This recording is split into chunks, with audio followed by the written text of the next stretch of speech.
ప్రపంచ ఆదివాసీ దినోత్సవ కార్యక్రమాన్ని ఉమ్మడి ఆదిలాబాద్ జిల్లాలో ఘనంగా జరుపుకున్నారు.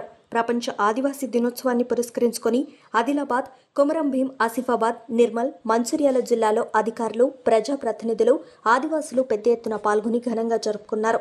ఆదిలాబాద్ జిల్లా ఉట్నూరులో ప్రపంచ ఆదివాసీ దినోత్సవం సందర్భంగా శుక్రవారం ఉట్నూరు కేబీ కాంప్లెక్స్లో కొమరం భీం విగ్రహానికి పూలమాల వేసి జిల్లా పాలనాధికారి రాజర్షి షా, జిల్లా SP Ghouse Alam, ITDA PO Khushboo Gupta, MLA Vedma Bojju పటేల్లు నివాళులర్పించారు. అనంతరం ఆదివాసీ సాంప్రదాయబద్ధంగా ఈ కార్యక్రమాన్ని జరుపుకున్నారు.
ఇది కూడా